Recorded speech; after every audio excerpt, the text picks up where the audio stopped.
नमस्कार, पर्दाफाश में आपका स्वागत है। मैं हूं आपके साथ सोनाली। सुना है भारत दिन दोगुनी रात चौगुनी तरक्की कर रहा है। कम से कम इसकी बाहरी चमक धमक को देख के तो ऐसा ही लगता है।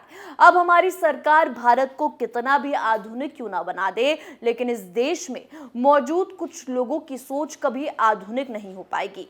कई बार तो ये सोच वाले लोग इतनी घटिया बातें करते हैं कि सुनने वाले को भी शर्म आ जाती है।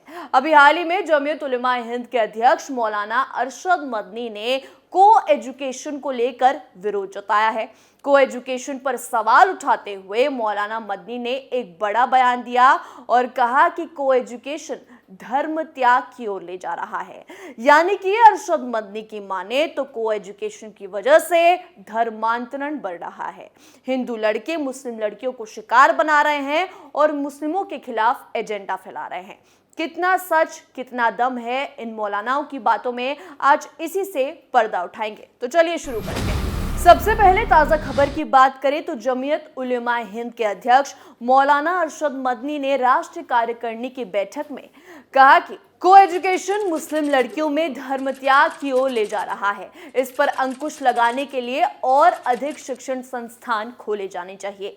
देश में तेजी से फैल रहे धर्म त्याग के प्रलोभन को खतरा बताते हुए मुसलमानों के खिलाफ ये सुनियोजित तरीके से शुरू किया गया है, जिसके तहत हमारी लड़कियों को निशाना बनाया जा रहा है। यानी कि अगर मौलाना की बात माने तो हिंदू लड़के धर्मांतरण के जिम्मेदार है।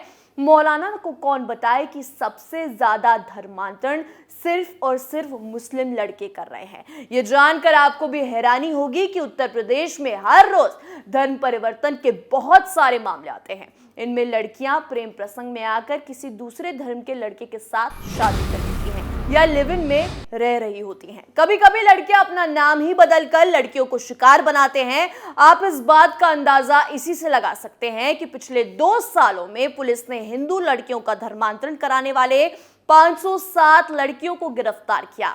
वहीं जिन लड़कियों का धर्मांतरण कराने की बात ये मौलाना कर रहे हैं, वो लड़कियां ही सबसे ज्यादा हिंदू लड़कों को धर्मांतरण कराती हैं।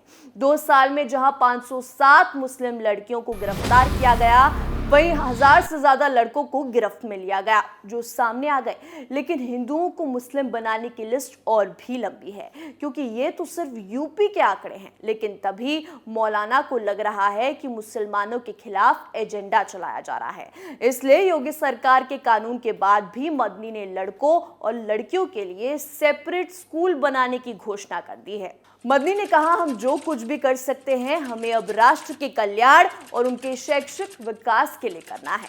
देश की आजादी के बाद हम एक राष्ट्र के रूप में इतिहास में एक बहुत ही महत्वपूर्ण बिंदु पर हैं। उन्होंने आरोप लगाया कि एक तरफ हम तरह तरह की समस्याओं में उलझे जा रहे हैं, दूसरी तरफ हमारे लिए आर्थिक, सामाजिक, राजनीतिक और शैक्षिक विकास के रास्ते अवरुद्ध हो रहे हैं। अगर हमें इस मुख्य साजिश को नाकाम करना है और सफलता की पराकाष्ठा हासिल करनी है तो हमें अपने लड़के और लड़कियों के लिए अलग अलग शिक्षण संस्थान स्थापित करने होंगे। राष्ट्रों का इतिहास गवाह है कि शिक्षा हर युग में प्रगति की पूंजी रही है। यानी कि मदनी के हिसाब से मुस्लिम लड़कियों के लिए अलग, मुस्लिम लड़कों के लिए अलग स्कूल होना चाहिए। मुस्लिम लड़कों को एजुकेशन वाले स्कूल नहीं जाना चाहिए। अब सवाल ये पैदा होता है कि अरशद मदनी ये बताएं कि मुस्लिम बच्चियां स्कूल नहीं जा सकती क्योंकि उनके हिसाब से वो सेफ नहीं है, धर्मांतरण का एक कारण है। तो मदनी जी जरा ये बताइए कि मुस्लिम लड़कियां तो मस्जिद भी नहीं जाती, क्या इबादत करने का भी उनको हक नहीं है? मुस्लिम लड़कियों का ये हक नहीं है? ये सवाल सीधा मदनी से करना चाहिए। क्यों आखिर इबादत का हक उनका मजहब उनको नहीं दे रहा, और इबादत के हक के बाद क्यों एजुकेशन का हक भी ये मौलवी मौलाना छीनना चाहते हैं? दरअसल जिस सेफ्टी की बात मदनी कर रहे हैं वो खुद सेफ्टी इन बच्चों को मस्जिद में नहीं दे सकते, और ऐसा एक मौलाना ने खुद कहा है। जी हाँ, मौलाना राव मुशर्रफ के मुताबिक मुस्लिम औरतें मस्जिद नहीं जा सकती। उन्होंने मुस्लिम महिलाओं की मस्जिद न जाने की वजह इमामों की तरफ से की गई छेड़खानी और उनके शागिर्दों की तरफ से रेप की कोशिश करना बताया है। इस दौरान राव मुशर्रफ ने शेख हसीना और बेनजीर भुट्टो के भी एग्जाम्पल दिए। यानी मस्जिद में किए गए कामों का पर्दाफाश खुद मौलाना ने कर दिया। लेकिन मौलाना को जब पता चला कि ये सब बाहर आ गया तो तुरंत उनके खिलाफ फतवा जारी हो गया।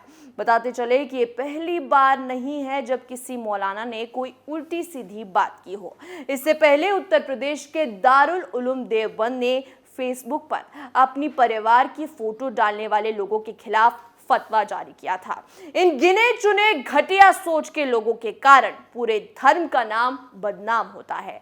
जहां एक तरफ महिलाओं की सुरक्षा और मान सम्मान अभी भी देश में एक बड़ा मुद्दा बना हुआ है, ऐसे में धर्मगुरुओं का इस तरह का बेहुदा बयान सच में काफी शर्मनाक है। इस्लामी संगठन जमीयत उलमा हिंद के अध्यक्ष मौलाना अरशद मदनी ने मुस्लिम लड़कियों की शिक्षा के खिलाफ ये बयान तालिबानी मानसिकता को दिखाता है। जी हां, अगर ये तालिबानी नहीं है तो क्या है? अफगानिस्तान में भी तालिबान रूल के चलते लड़कियों को एजुकेशन पर बैन लगा दिया गया।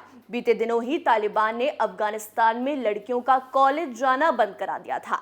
तालिबान ने को एजुकेशन की वजह से एक कदम उठाया है। तालिबान के इस फैसले के खिलाफ वहां स्टूडेंट्स ने जमकर प्रोटेस्ट भी किया। अब मौलाना अरशद मदनी ने ठीक ऐसा ही तालिबानी मानसिकता वाला बयान कहकर मुस्लिम लड़कियों को एजुकेशन का गलत बताया है। जहां एक तरफ योगी सरकार लड़कियों को पढ़ाने के लिए एक से बढ़कर एक कदम उठा रही है, वहीं दूसरी तरफ मौलाना का यह बयान बेहद शर्मनाक है। उत्तर प्रदेश में बेटियों को अब 12वीं तक की फ्री शिक्षा मिलेगी। कक्षा 8 तक की पढ़ाई करने के बाद बेटियों को अब मन नहीं मारना पड़ेगा, बल्कि उन्हें 12वीं तक की फ्री एजुकेशन दी जाएगी। ऐसी योजना निकाली जा रही हैं जो गरीब बच्चियों को पढ़ाई के लिए आगे बढ़ने का मौका देती हैं। उत्तर प्रदेश में सरकार ने लड़कियों की शिक्षा को बढ़ावा देने के लिए अहिल्याबाई निःशुल्क शिक्षा योजना की शुरुआत भी की। इस योजना का लाभ उन लड़कियों को दिया जाएगा जो शिक्षा प्राप्त करना या तो चाहती हैं लेकिन परिवार की आर्थिक स्थिति कमजोर होने की वजह से स्कूल नहीं जा पाती। इस योजना के जरिए ये सभी लड़कियां एजुकेशन हासिल कर पाएंगी और आत्मनिर्भर बन पाएंगी। इतनी सारी फ्री एजुकेशन स्कीम सिर्फ और सिर्फ लड़कियों को आगे पढ़ाने के लिए, आगे बढ़ाने के लिए। लेकिन मौलानाओं की ये तालिबानी सोच बच्चियों को पीछे लेकर जा रही है, उनको डिमोटिवेट कर रही है और तो और उनसे वो हक छीन रही है जो इनके लिए बेहद जरूरी है। लेकिन तालिबानी मानसिकता का इलाज योगी सरकार में बराबर होता है, इसलिए न तो योगी सरकार सेपरेट स्कूल की अनुमति देने वाली है, न ही बच्चियों को पढ़ाने से रोकने वाली है। बच्चियों की सुरक्षा, पढ़ाई लिखाई धर्म से ऊपर है, ये योगी सरकार बार बार बता चुकी है। लेकिन मौलाना के कानों में जू तक नहीं रेंग रही। अब योगी का बुलडोजर ही मौलाना के ऊपर गरजना बाकी है। पर्दाफाश में आज के लिए इतना ही। देखते रहिए कैपिटल टीवी। नमस्कार।